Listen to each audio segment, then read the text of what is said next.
Okay, so I'm going to go ahead and get started. And this is very informal. If you have questions, please ask them as we're going through some of the things we're going to talk about. So this is going to be a really fun season, really colorful. I think everyone will enjoy it. It really is going to allow the kids to be really innovative and really creative. Teams will be judged in all three areas. So I know as first-time coaches, it's going to be kind of tough.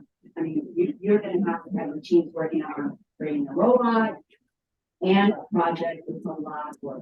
It's a lot of work. I have had teams, working teams come in and they haven't had a project. And you know what? If that happens, they'll have to come into it. Okay? Still a great process. The judges were really friendly. We're really not there to be mean, right? It was really friendly. If the team comes in and they don't have a project, we're going to use it as a coaching session. We're going to mentor them. Okay? Even if they have a full option, please have them come into the session. Don't have them skip. Okay? Plus, the core values is another area we're going to judge you and the robot game. So make sure that they attend all of those areas the entire team. Team size is important. The minimum of 2 and a maximum of 10. You just don't come in with 11 kids. You don't want to disqualify teams because their team size doesn't meet the requirements. So make sure that you have a team maximum of 10. And the bottom one is really important, especially for the new teams who are really thinking about this. Core values is really important. And one of the things that I really love about the first program, right? It's all about how your team is working with each other, with others, including the parents. Sometimes parents are an issue. So this is a fun organization. It's all about fun. It's not about winning. It's all about the journey. So if we talk about judging today, you're going to really hear from me. It's all about the journey and what your kids are learning. Are they having fun? Not necessarily winning prizes, okay? So keep that in mind, and then you'll have a really successful season. Yes. So there is a possibility to go to different, to all the qualifiers if you wanted to train or like have more experience, but you only count the first one? You only count the first one in terms of awards and advancements you get. So in terms of the process,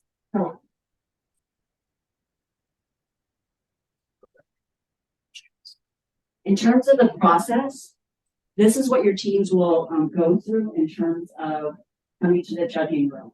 Okay, it's a 30-minute session. They're going to come into the room. The judges will welcome them into the room. We'll introduce ourselves. You're going to have 3 judges, one for core values, one for project, and one for robotics. All 3 of them will collaborate in terms of deciding how the team did in each of those areas, but we do have somebody who focuses on each area. Then we start with the judging process. We start with innovation project. It's 10 minutes for project, but the first 5 minutes is focused on their presentation. So this is really important in terms of timing. So the team has 5 minutes to prepare and present their presentation to the judges. We have some teams who come in a little bit shorter than that time. Some teams that go longer than 5 minutes. What happens is if your team goes beyond 5 minutes, we don't have time as judges to ask questions. So it's really important that your teams understand, keep within the 5 minutes, because the 5 minutes that the judges have the questions, we're going to ask you questions about things that you didn't cover in your presentation, but are things that we're evaluating the team on. That's important. Now, I've had some really good, strong teams who come in and they hit everything on their rubric in their 5-minute presentation. And then the Q&A is like really easy if we don't have any questions. So we can answer all the questions. So I'm going to show you a little bit about the rubrics, but it's really important that you look at the rubrics, understand what the rubric is asking from the team, and the team answer each of those areas. So that's exactly what we're evaluating on, right? There are no surprises. We're giving you pretty much what we're looking for. Then we'll go into robot design. Now, some teams don't come in with a robot design presentation, and that's okay, and we can use the 10 minutes for Q&A. However, if the team wants to come in with a presentation, that's absolutely wonderful. And I think Mike talked to you about the robot design presentation a little bit. So I'll just hit on that a little bit as we go into the next slide. Core values. So in the past, we have had teams come in and present their core values, so create a poster and all of that. You don't require a poster anymore. If a team wants to come in with a poster, that's fine. However, there is no presentation. So you can see that the core values are only 3 minutes. So what the judges are doing throughout that whole 20 minutes, where we were talking about the robot design and the projects, we are evaluating the team's core values. So the 3 minutes for core values is just an opportunity for the judges to ask 1 or 2 additional questions that maybe you didn't have the opportunity to observe during the 20-minute sessions. And then we'll go ahead and end with feedback. So one of the nice things that we've implemented the last couple of years is an opportunity for the judges to actually hear the team's feedback. Right. So in the past, we've written feedback on the rubric, and we will still do that. However, sometimes when the team gets feedback on the rubric, they don't really understand what that means. So in the judging room, we actually verbally give feedback, and I think that's a little bit more meaningful. I know I've had conversations with people, and they're like, "How did you do it?" And they're like, "No, team came out and said they did great." So now you have an opportunity to actually, they will have an opportunity to hear the feedback. So as first time coaches, you do have an opportunity to sit in on the judging session as well. So in our qualifiers and our states, we will allow 1 individual, coach or mentor, to sit in on that one session. So if you want to do that, you can do that. What we do is we try to position you behind the team so that the team is not looking to you for answers or for help. Okay? You're there to observe. You're not there to say anything. Just with it. Questions on the process? So last year, we went into a core values presentation and then left for a while and then went into an innovation project. This is one session. You go and you do all of your different judges. Exactly, exactly. So this has been in place for 2 seasons. Last year at Saguaro, they scheduled us in and we would pop into an innovation, pop into a core values and go back to the robotics table and then so okay. we didn't do it in one session. They had different judging sessions. They're separated by half an hour or an hour. Okay. Okay. So we'll have to talk to that tournament because okay. They're supposed to do it. Exactly. And this is a process that was rolled out, I want to say it rolled 3 years ago. For the last 2 seasons, we've been using this process. It actually started in the 2000s. So it's really, yeah. I used to think it would be a hard process to have the kids, stay in there for 30 minutes. But actually, it works out really well. I think the team does it. So when the teams come in, the teams are nervous. The kids are nervous. They're presenting in front of adults. I think by the end of the 30 minutes, they have relaxed and are able to actually do a really good job at presenting. So I actually think we can manage for the kids to go through 30 minutes.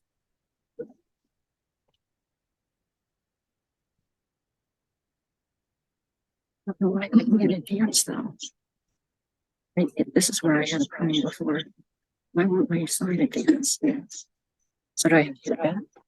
I think you have to click this and not there. Okay. Yeah. Okay, so we're talking about the innovation project. So what Elaine said is true. This is like a wide open season. So a couple of things to remember. How many of you have looked and read the engineering notebook? Because the engineering notebook has a lot of good information in there.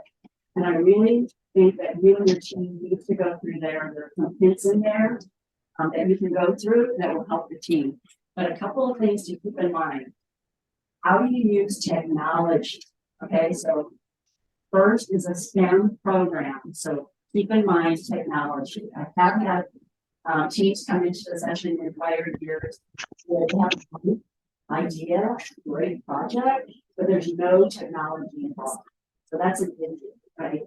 So make sure that there's some type of technology involved and it's about PR. So here's the fun thing about this whole thing. The third one, can you find a fun way to get people more interested in your hobby? It could be anything. It could be I love scrapbooking. It could be I love football. It could be I love doing football. Actually, watching football.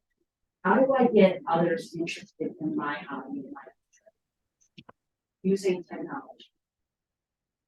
So picking the topic might be easier. How do I actually use technology to get others interested in it? Is the challenge, right? So if you think about some of the things that Wayne brought up in terms of, theater, in terms of movies and sound and all of that, even AI that was brought up, there's technology involved. And how do they make like motion pictures exciting and wanting us to engage and sit in and watch that, right? So those are the things that you kind of need to be. But it's how you get people engaged in something that your team is interested in. So it can be something very simple, and then using technology to get others interested. Does that make sense? I have had teams, I've had a coach before ask me, so Nancy, this is the idea that the team came up with. Do you think it's a good idea?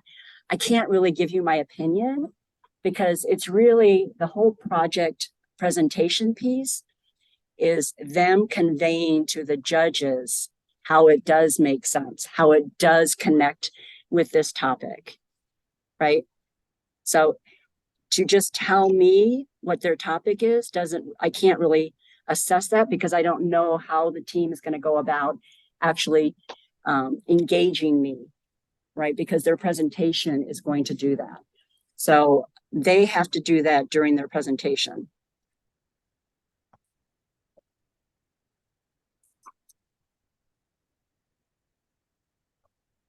Okay, so I took a couple of snippets from the engineering notebook. So you can see that these are a couple of examples, right, in terms of museums, visual effects, and other video and audio technology, right, sound engineers. So this is in the engineering notebook in terms of giving you and your team some ideas of how you can incorporate technology in presenting your project and your idea and your interests.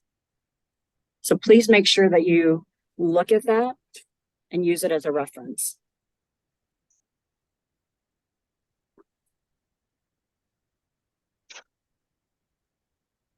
Okay, let's go through the rubric. I think some of you have the rubric. I'm not going to go through each of these, but I want to hit on a couple of them just to give you some idea. So for the new coaches, the way the rubric is set up, we have beginning, developing, accomplished, and seeds. Okay, this is how the judges will evaluate your teams. Pretty much if your team hits all of the areas, what we're looking at is an accomplished team. An accomplished team, all threes, is a very strong team. If your team comes up with something that is just like, wow, it's not something we've seen before, we're going to assess them at a 4, and we actually, the judges, have to write down what is that wow, what is something we've never seen before. But let's talk about each of these different areas. I want you to keep in mind one thing, it's all about the process. Right? So innovation project, robot design, even core value, it is all about the process. Okay. So in robot design, if your team creates a robot that doesn't run, that is something that's going to be evaluated on the game table, right? It's not the game anymore. In the judging room, it's all about the design. Okay, so that's what we want the team to describe to us. What's the design process that they went through? Doesn't matter how many points they can get. And any of the documentation that might kind of talk to you about, because that actually shows us what their journey was. So for the first area, it's about identifying the problem. So I know a lot of teams come in, especially new teams, they forget to tell the judges what their problem statement is in terms of the project. So it's really important to come in and say, this is our problem, this is what we want to solve for, and then go into some more detail. Really strong teams will actually talk about what is the process they went through to identify what their problem is. Right? So we thought our team, we did some brainstorming, we came up with 5 or 6 different ideas. What are those ideas? Now, how did your team go through the process of identifying which idea you actually want to solve for? Okay, so think about that process. And then start your research. Some teams will automatically identify something and then just go straight into research. So we want to understand what's the process that your team went through to identify the problem and then go into research to identify the solution.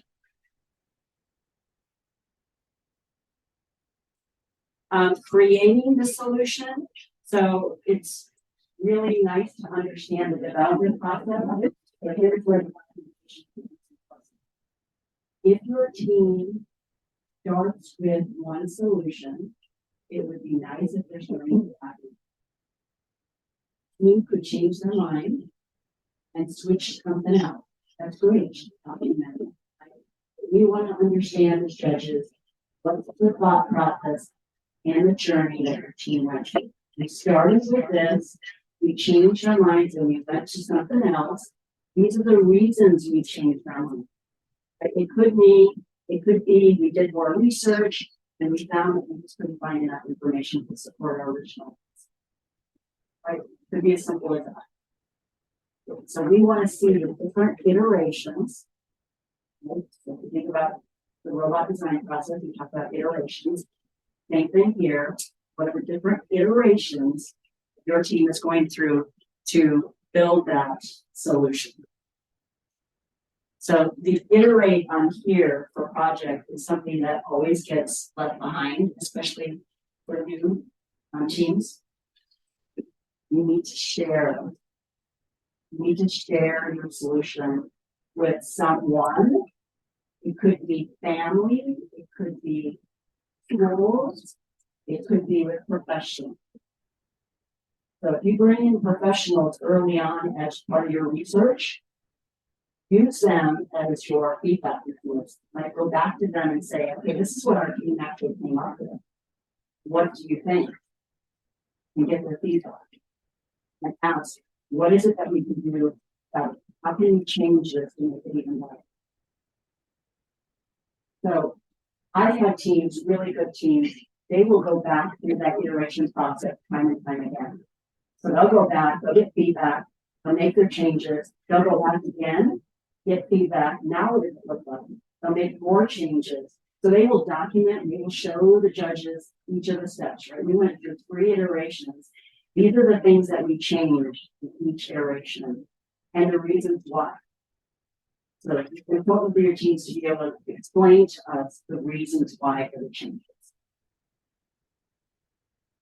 And then the last is about communication, right? In terms of how the presentation was received, how much fun it is. So the project is probably one of the funnest pieces that your kids will work with, because they can dress up, they can come in, sing songs, they can do all kinds of things in the presentation. I know that, I think Mark mentioned it, you don't have to go crazy, but some of the teams do love it and they do go crazy and come in and do all kinds of stuff. Just remember for project, you only have the 30 minutes. So when your team comes in, setup should be very minimal, right? If it takes 5 minutes to set up, that's 5 minutes less that you have for questions and answers. Okay. So keep it simple.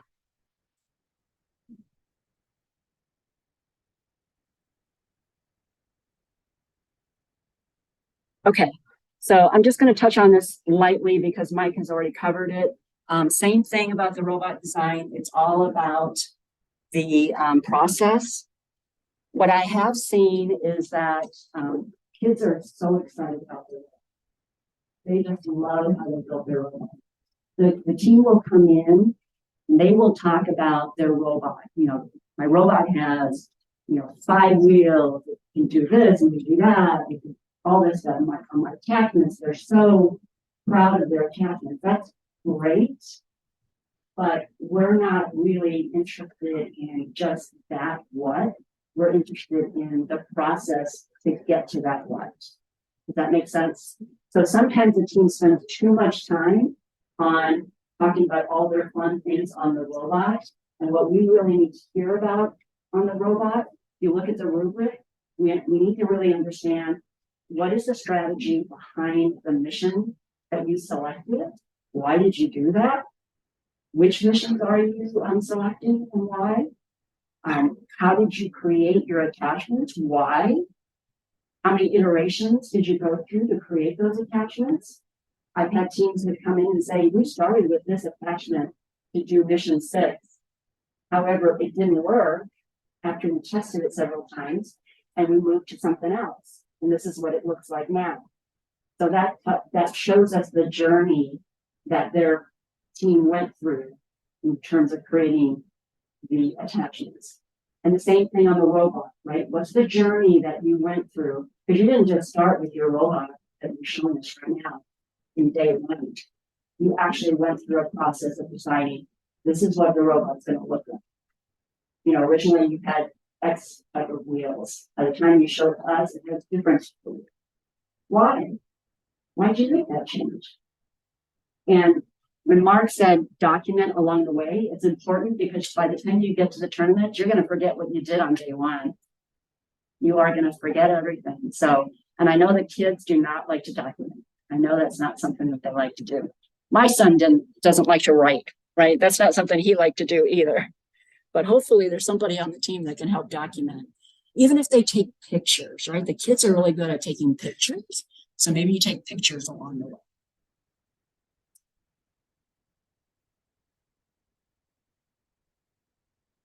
Whoops. Okay, so let's talk a little bit about core values. This is also about the process as well. These are the 5 things that are really important on the rubric for core values. The one thing that I will mention and just highlight really quickly for the core values is teams who will forget to talk about their problem solving. So that's a question as a core value judge I will typically have to ask the teams. So when an issue comes up, when a problem comes up, when an emergency comes up, what was that? How did your team actually work through that process? What was the process you went through to fix it, to recreate it, to resolve that issue? So to understand the team dynamics and how that process went through is important. The other thing is community involvement, right? This goes back to the project in terms of sharing. So we want to see how you are sharing FLL with others in your community, right? How are you sharing what you're learning with others in your community? What's that process look like? So those are the couple of things that I just want to mention in terms of the core values that some teams forget to focus on. So I won't go through the rubrics because I'm probably going beyond time, but a couple of things just to remember. Make sure you're reading those rubrics. If you have any questions on the rubrics, so I don't expect you to read those rubrics and have questions today. Feel free to reach out to me. I'm happy to answer those questions with you and help you. Make sure that all of your team members are involved in the presentation. I know the kids, especially on a new team, they're going to be shy. They're not going to want to say anything. It's going to be hard. If you can have each child at least have something that they can say during the presentation, I think that would be very helpful. Sometimes the judges, if they see that not all team members are participating, they will ask a question of one of the other team members. So I just want you to be prepared, have those team members prepared, understand that It's scary. We understand that, but we do want to hear from them. One of the things I try to do in core values is if I can tell that a team is nervous, I ask a question about fun, because all kids can talk about how they had fun during the season, right? So that kind of puts them at ease. So I kind of try and put the kids at ease because I know it's a stressful situation. The time management piece is important. So we only have the 30 minutes, right? It's not fair if we give another team more than 30 minutes. So we try to make sure we stay to that time frame. So it's really important that your kids convey the information we need in that short period of time, and then give us a chance to ask questions as well. And then the documentation that Mike talked to you about is important in robot design, but it's important in the innovation project too. If we can see what the iterations and the changes that happen to your innovation project during the season in pictures or in journal, that's fabulous. We love that as judges. Any questions? And I know it's hard because you're a new coach and you're like, I don't know. Is there, so I have a student who really loves to design things, so I know you guys gave an engineering notebook, but if I'm a student that wants to like redesign their own version of it, is that okay? Like if it's more that, because they're more early, you know? Absolutely. Okay, so Absolutely. it's out. So the engineering notebook that I'm referencing, it's just kind of like a guide for you. You don't have to use it. Okay. No, you can create, I mean, I've seen all kinds of different engineering notebooks come in. Absolutely. Absolutely. So here's the hard part. Remember what I said, you only have a certain period of time. So if you're coming into the room and you have to do a lot of setup, I can't tell you that every room is going to have the ability to show a presentation like this. Okay, so they'll have it printed. Yeah, that probably would be better. Yes. Just to, so I know as much of the kids have trouble with that documentation piece, but we have some technology that'll help us now. When the kids don't like to write, they can speak. And they can speak to Word and actually dictate, and it'll type everything there. So I had my kids one year, they created a blog. Every session, two of the kids were in charge of summarizing what happened, and we just captured that in the video. And then we can review those videos because they're timestamped. We know exactly what happened each day. We can relive the journey later on, even if we didn't write everything down like that day.